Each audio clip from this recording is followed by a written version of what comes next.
Hello and welcome to the NBA Outlet presented by OTGBasketball.com. I'm your host, Nick Fay. With me, as always, the birthday boy, Kory Waldron, and special guest, Evan Dyal. What's up, fellas? Chilling. Kobe year, baby. I'm set. I'm locked. I'm loaded.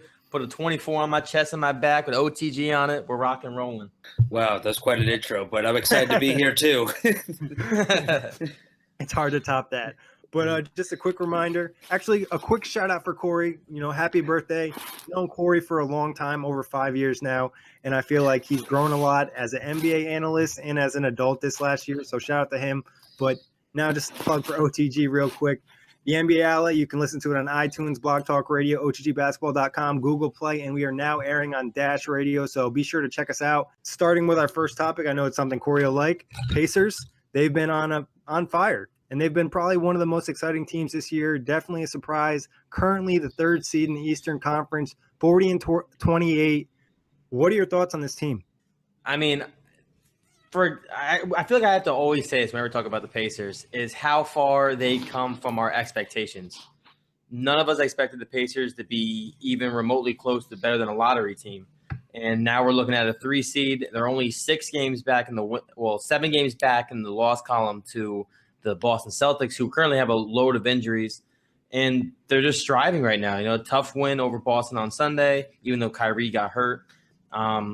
They beat the 76ers last night in a very good game where Oladipo struggled throughout the entire game, and they still found a way to win. They got a couple, really tough games coming up. They play the Raptors tomorrow, the Wizards again on Saturday. But, it's a collective unit. Oladipo obviously is the heart and soul of this team, and he's the driving force. Your best player is your best player. But, Miles Turner, the last month or so, has shown that he's starting to get a little bit more physical down low. Sabonis has been fantastic. And the bench pieces, which are the biggest question mark for the Pacers, have been playing really well the last couple games again.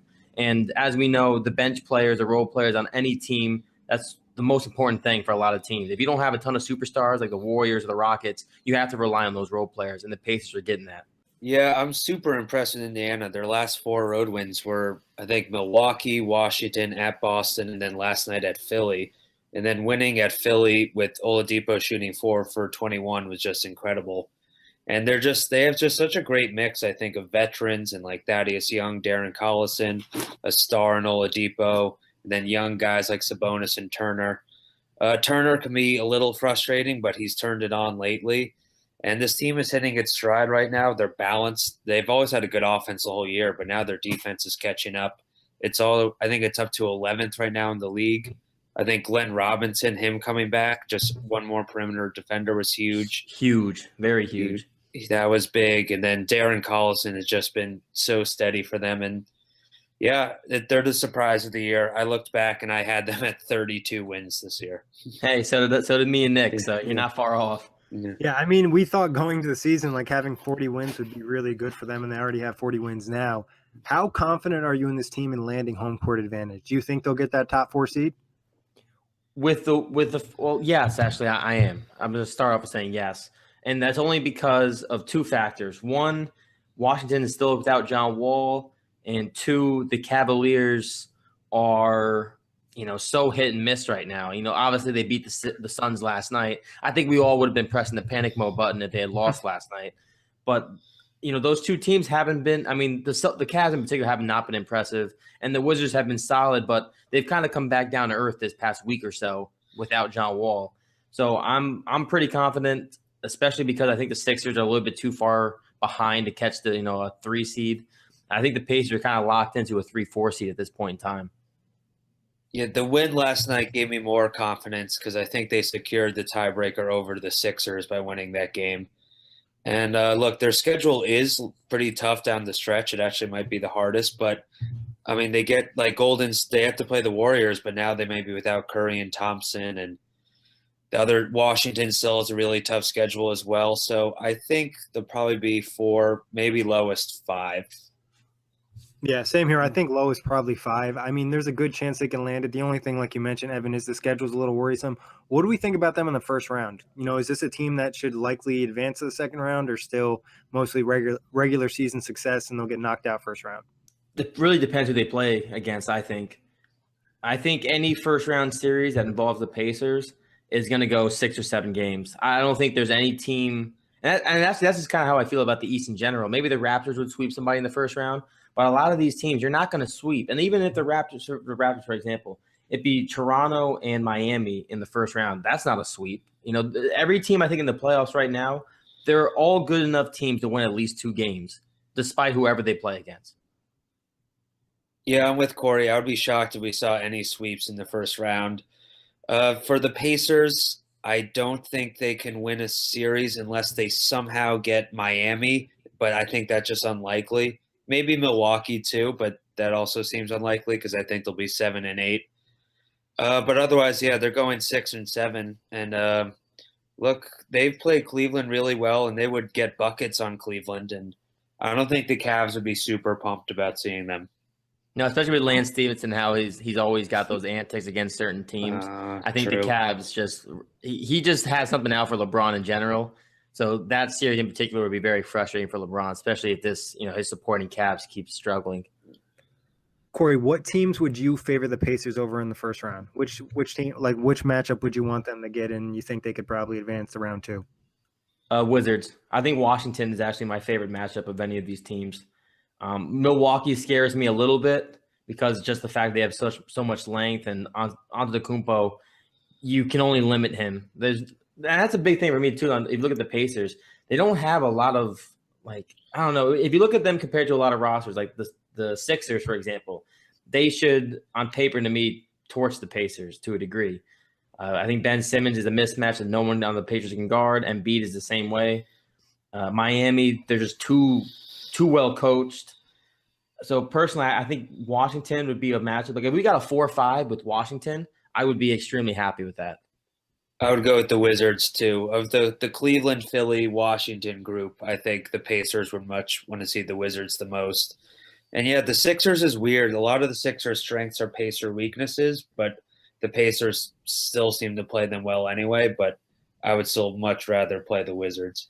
I think because they play, Joel Embiid, obviously we know he's a rising star in this game. Mm-hmm. I think the big thing for that is Miles Turner sees that matchup and he actually gets up for that matchup, which you don't really see him do against a lot of other centers, which is the one thing I like to see. But still, Embiid in a 7-game series to me would be very scary with the poor rebounding the Pacers are.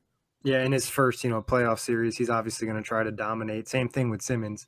But you guys mentioned Boston before, and they're racking up the injuries. Kyrie's knee's acting up. It's kind of unknown will he be back. They'll probably ease him in. Marcus Smart, torn tendon in his thumb. There are reports he could be out the season, or reports he could play with this injury. Daniel Tice, torn meniscus, likely out the season. Jaylen Brown had that nasty fall, concussion. We don't know when he'll be back. Shane Larkin's banged up, and obviously Gordon Hayward's still out. So what are your thoughts on Boston right now with all these injuries, and could it cost them, seeding or anything in the playoffs just because they might linger? I think it does. When you have, they have 6 guys on the injury report right now between everybody. That's not good, especially in this part of the stretch going into the playoffs. It definitely, to me, has dampened their title hopes, or even a conference or a NBA Finals appearance hopes. And I think any talk about Gordon Hayward possibly coming back, you can pretty much nut those in the butt. Because why would you bring him back if, Marcus Smart's got a torn tendon in his finger, Kyrie Irving's got the bad knee, and then Daniel Theis just went, I know that's a little guy. He's out for the season with a torn meniscus. Jaylen Brown had that nasty fall, which led to a concussion that I probably will have him out for at least another 2 to 3 weeks if I'm just guessing. So, yeah, it's troublesome. Yeah, the injuries are brutal. The good news is they were probably going to be the 2 seed anyway, and I think they'll stay there. I don't think they were going to catch Toronto, and there's too much of a gap between them and Indiana. But, yeah, you could forget – if they're still banged up by the playoff start, they're in first-round trouble if they have to play Milwaukee or something like that. Tice, I think, is a huge loss. He's been great for them all season as a backup big, energy, and boards, which has long been a Celtics weakness. And then we saw earlier in the season without Marcus Smart how their defense fell off. So for them, honestly, they just need to tread water and hope to get those guys back, or most of them besides Tice, before the playoffs. Otherwise, they're in real trouble. What do you think would be more harmful to the Celtics? Kyrie at 70% or Marcus Smart out the season? Man, that's a tough one. I'm going to say Marcus Smart for the season. Because, I mean, we've seen Kyrie ball out at, not 100% in the past. He's played with like a broken nose. I understand it's a different kind of injury. But, we've seen him play with some, nicks and bruises before. Losing Marcus Smart is a completely different thing because of his impact on both sides of the ball. Obviously, on offense, he's either going to drop, 15 to 20 points, or he's going to give you 5 to 8 points. It's just the type of player he is offensively. He's streakier than J.R. Smith, which I didn't think was possible. But defensively, he's everywhere. It's like watching that Sunday game against the Pacers. Marcus Smart was picking off passes to Thaddeus Young, to Miles Turner, just jumping over their back and stealing it real quick. The impact he has defensively goes unmatched on that Boston Celtics team. Yeah, I'll go with Smart too. I don't think they could afford to lose him. His defense is just unreal because of his versatility and his tenacity. And in the playoffs without him, because their offense, I mean, they struggle regardless. They're a below average offensive team, and so they need their defense. And Smart's the key to it. Have a 70% Kyrie because, as Kory said, I've still seen him be banged up and still, produce enough. What teams do you like Boston matching up with in the first round? What teams do you think they'd really dominate and have a chance to end the series? Maybe not in, a sweep like Kory mentioned, probably not likely in the Eastern Conference playoffs, but, maybe 5 or 6. I don't see any team in the current standings that Boston would want to play in the first round at their current condition, regardless of who they play. Because as a 2 seed, if you get matched up with Miami, let's say, that's terrible because Miami has any team that can rebound to a high degree is an issue for Boston. So Miami is a really tough one right off the bat, and Eric Spoelstra and that team is very well coached. And I think even as an 8 seed, they're going to give any team, or a 7 seed, they're going to give either one of those teams, Raptors or Celtics, a handful that entire series. And then Milwaukee, again, who's stopping Antetokounmpo on the Celtics? Like, there's too many mismatches. I really don't like any matchup the Celtics have in the first round. I wouldn't be surprised if the Celtics got upset in the first round, just like they almost did last year. It's injuries play a part into it, but they have a couple issues that I think a lot of these teams could exploit. Yeah, it's tough. Assuming they're healthy, if I had to pick, I think they would want to see the Bucks the most because even though they have Giannis and he'll run some train, Milwaukee's just an undisciplined team and they're inconsistent, and offensively they haven't really figured out an identity yet, and defensively they also suck on the glass too. So I would pick Milwaukee. I think Boston could pull that series out, but there's no one who I think they would be like pumped to see. Yeah, and I think they've done pretty well against Giannis in this season so far. But back to Marcus Smart real quick. Being a restricted free agent, obviously the Celtics probably have their money locked up, I'm pretty sure. What do you think is going to happen with his contract if he's possibly out the rest of the season, or it's a lingering type of injury? I mean, somebody's going to pay him, whether it's Boston or not. Marcus Smart will get please don't give him the max because I don't think a player like him deserves the max. But he's a guy who deserves to get, anywhere from 45 to 50 million over, 3 to 4 years. He's a very good player, and I still have a ton of faith in him. But, for Boston, if he doesn't play the rest of the year, it obviously hurts his value a little bit. But at the end of the day, when Marcus Smart's on the floor, you know what you're getting for the most part. And I don't think Boston's going to be able to re-sign him, just to add that in too. Yeah, it's interesting because the injury obviously hurts the amount he can get, but it also can show how much value he has by when he's off the court. And if they really struggle without him, that could help its case. But my guess is he doesn't stay with Boston. I think another team will sign him too much money that Boston doesn't want to match. It'll be interesting to see if some of the other Boston guards that have left the Celtics and moved on to other teams have kind of struggled without Brad Stevens.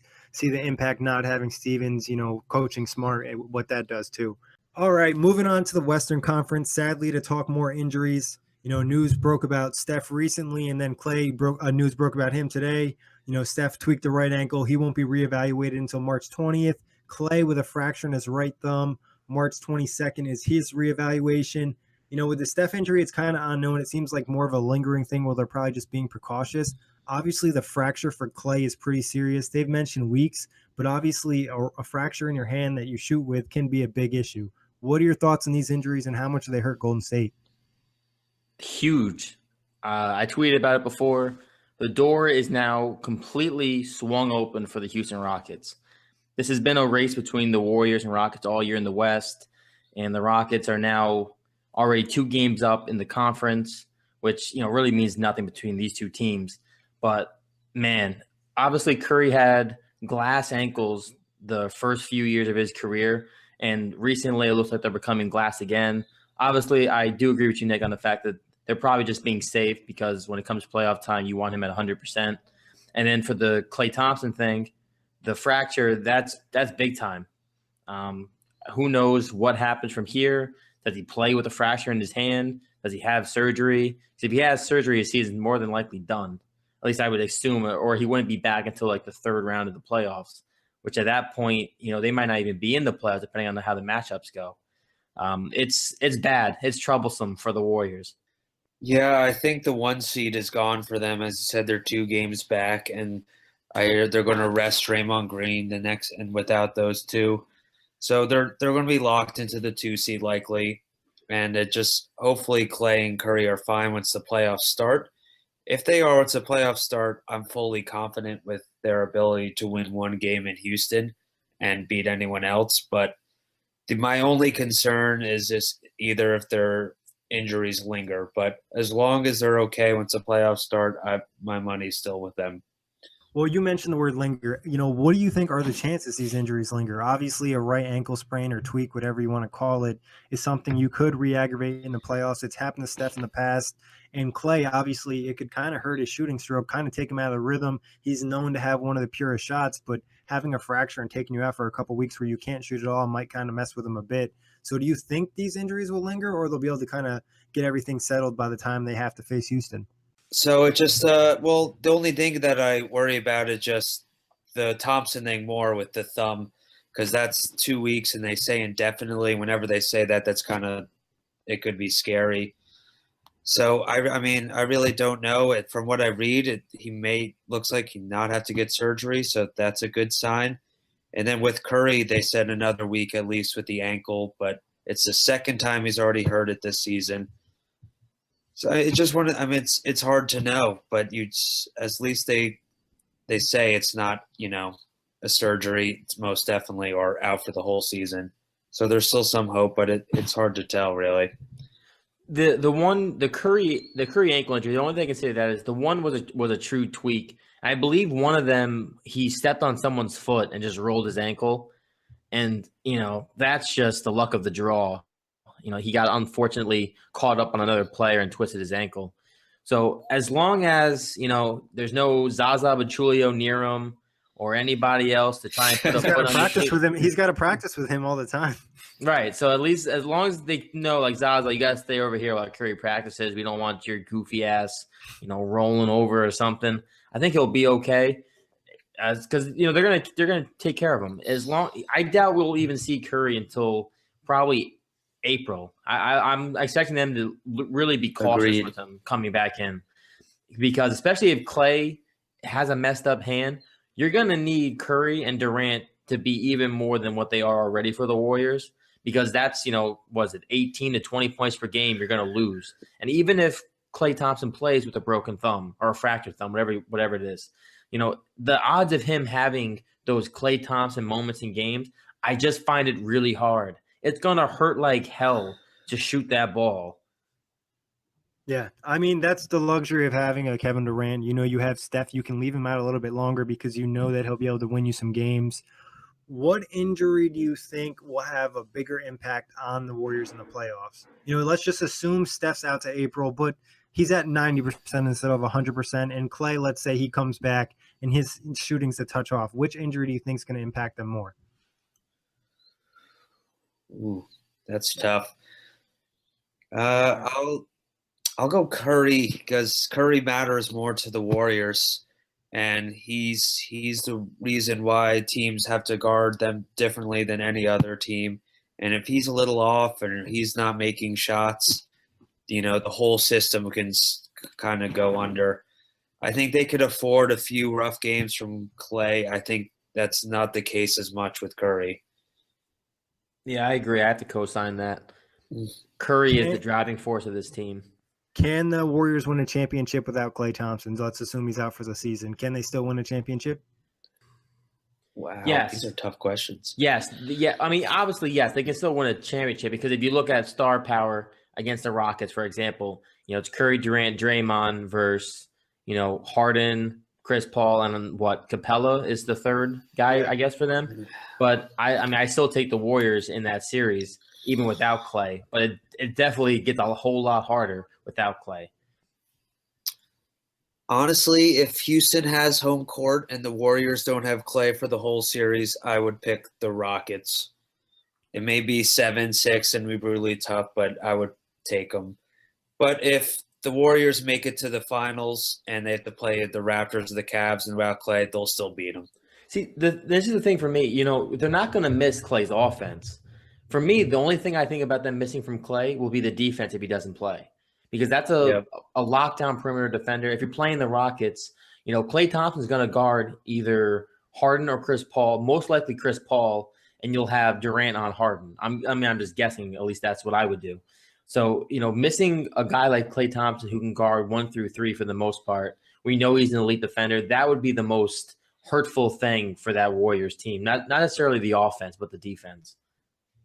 What do you think Houston's chances are? I know I've asked you this before, Kory, but we'll get it again because obviously his injuries could linger or they might have an impact, and obviously Houston's going to pick up. And like we mentioned, they'll probably land the number 1 seed and have home court.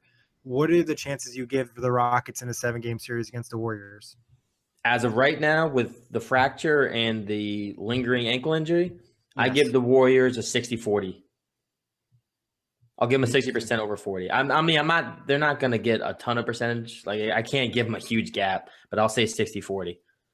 I'm picking the Warriors as long as everyone of the big four is on the court for when they play the Rockets. If one of them is missing, then the Rockets could win. But as long as even if they're not at 100%, if they're on the court, I'm taking the Warriors.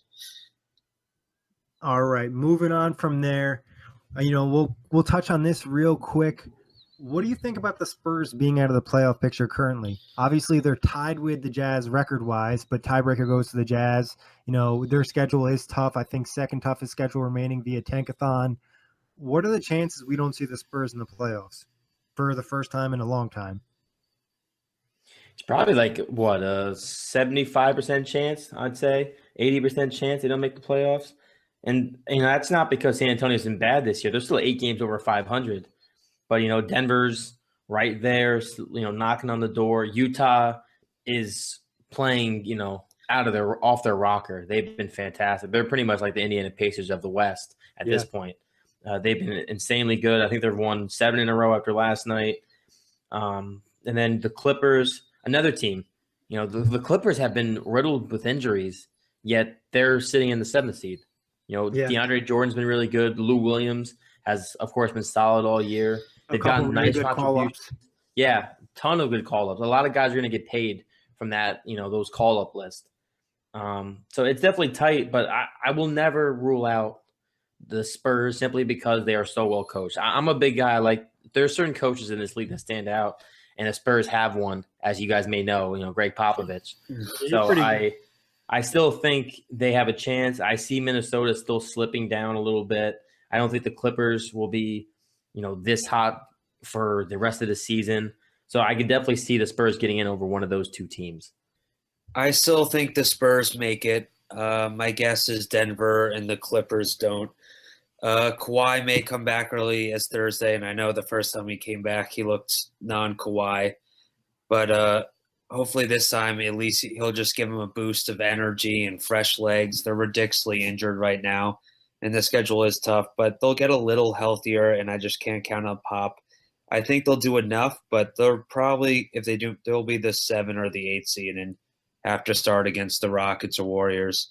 But if they're the 8 seed against the Rockets with Kawhi back, that would be very interesting. What are your guys' thoughts on Kawhi? Do you think we'll see him this season? Will he be back? What percentage will he back? Will he be 80% Kawhi? Will he get to 100% Kawhi? What do you think we'll see from him this season, if at all this season? I need to know they're 100% in the playoffs before I even bring Kawhi back. Like there has to be like some kind of locker room sit down. You have everybody talk, and there has to be, an agreement between everybody that we can seriously make the playoffs and possibly upset the Warriors or the Rockets in the first round if you come back healthy and play. Otherwise, there's no point to me. Why bring him back for 5 games, 6 games, and then get ousted in the first round by, in 5 games? There's got to be, some kind of internal discussion where everyone's on the same page, like there was some kind of team belief. Otherwise, it makes no sense to me. I mean, the reports are he may come back early as Thursday, but it's like a who knows kind of thing because that organization's so quiet. Obviously, Kawhi himself has said like 4 words in his life, and you just you don't know. So, but I do expect him to look a lot better if he does come back than he did the first time. It sounds, from what I read about the injury, they've got it corrected. He's got his strength, his stamina back up. That's a fair point from Kory, if there's a point, but I assume they'll try and make a run because if he is back and he looks good, they have a chance to make some noise in the playoffs and be a real pain in the ass. On the other end of the spectrum, they're only, 3.5 games back from the 3rd seed. How high could you see the Spurs land if Kawhi's back? Let's say he comes back this weekend. He gets back up into 80% Kawhi the rest of the season. How high could they get in the standings? And assuming the other guys kind of get better too. I mean, like you said, with how tight it is, they could end up as a 4 seed. I mean, you get Kawhi Leonard, that's an MVP.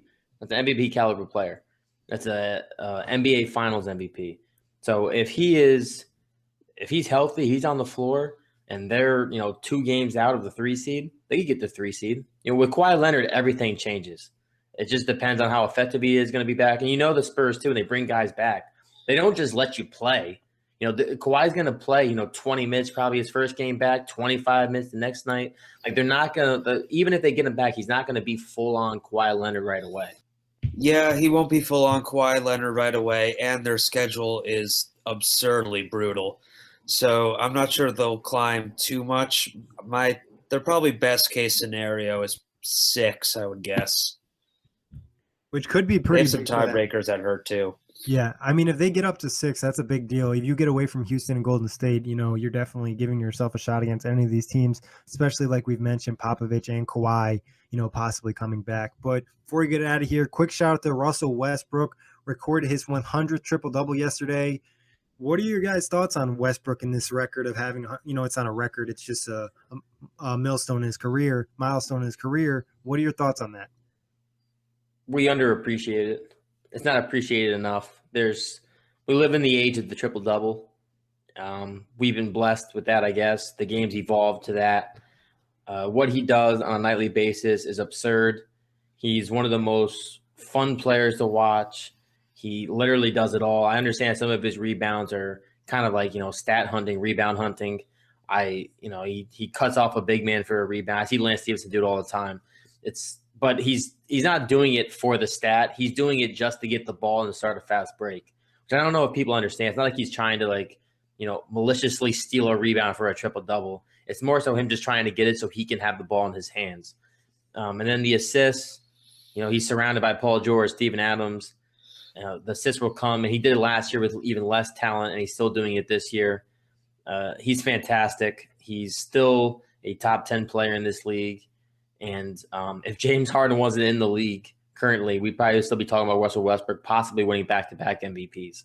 Yeah, I mean, it's credible. 100 triple-doubles is ridiculous, especially since a good portion of them have been the past 2 years, and especially last year when he averaged one, which is still insane, with 30 points.